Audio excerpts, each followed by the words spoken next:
Thank you for logging on to the PawCast for the week of Monday, October 16th through Friday the 20th. Hello, I'm Mr. Andrews. I'm Miss Pegram. And here's what's happening on our team this week. Hey everyone, a couple reminders before I tell you what we're going to do in ELA next week. First off, our Scholastic Book Club orders are due October the 25th.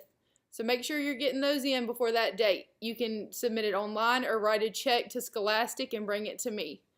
Second off, our NC Farm to School Calendar Contest. All entries for that are due on December the 15th. So keep getting those in. Keep drawing some cool artwork, guys. All right. Next week in ELA, we will continue to build on our writing stamina and work in our writer's notebooks and participate in some new writing activities. We will also work on making our argumentative essays more persuasive by revising for word choices and making it more fun and adding some exciting figurative language. Lastly, with social studies, we are going to begin to talk about the European explorers and the relationships they had with the Native American Indians. We will learn about their initial perceptions and how they begin to interact with each other. That segment of our day this week, we're going to be multiplying decimal numbers.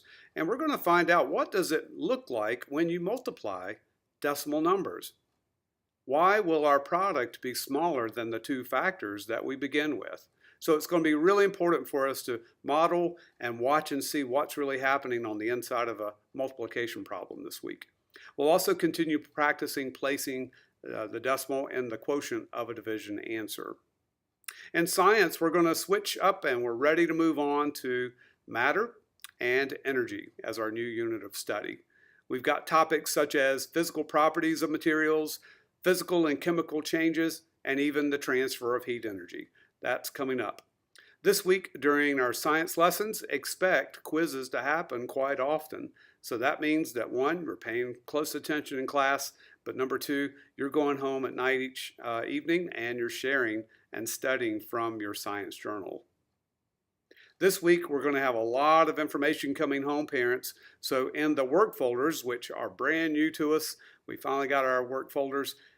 In the sign and return side, you're going to have a math test, a science test, and you're going to have your child's score from their weather presentation this past week. So 3 different things to be viewing in that work folder, and all 3 of those need to come back signed by a parent. That will let me know that you have at least had a chance to look at it, and if you have any questions, of course, you always have the opportunity to call me and we can talk about it. You're watching the Weather Channel, serving Paulville and Pegramsburg. Hi, this is Pegramsburg News, and today we will be giving you a 3-day weather forecast for the cities Dallas, Texas, Tampa, Florida, and New York City, New York. Let's start with Dallas. We have warm temperatures in the 79-degree range. We also have a warm front coming up from the equator, which is going to make those temperatures rise by about 5 degrees, bringing us into the low 80s. In Tampa, we have 87-degree weather and a low pressure. This will cause air to rise, clouds to form, and plenty of precipitation for Tampa. In New York City, we have much cooler weather. It's 68 degrees, and we also have this cold front right here. This high pressure is pushing this cold front towards New York. New York is going to get a lot of thunderstorms and precipitation, cooler weather. And since this warm front is coming up towards the cold front in the middle of the U.S., a stationary front can form. That'll also bring cooler weather and thunderstorms. That is our 3-day weather forecast for Dallas, Tampa, and New York City. Thanks for watching.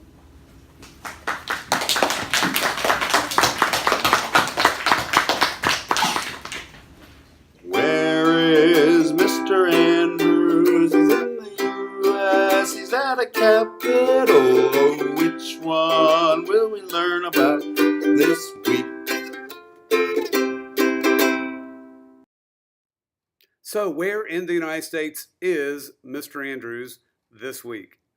Well, the first clue is right behind me right now. You can see a selfie I took with this state's Capitol building. The first clue is that milk is the #1 farm product from this state. This state was the very first state to outlaw slavery. This state is 160 miles long and only 80 miles wide, and it's also the second smallest in population. I love this fact.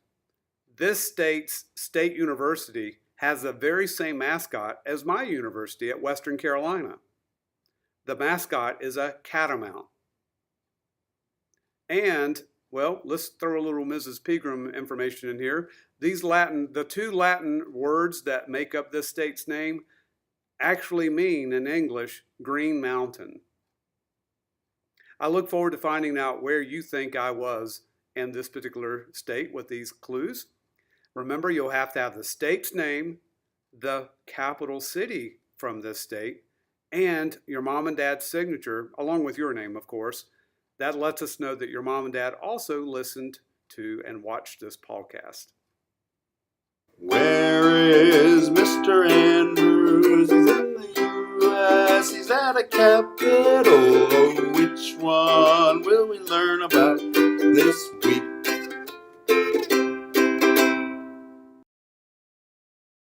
Let's have a great week together.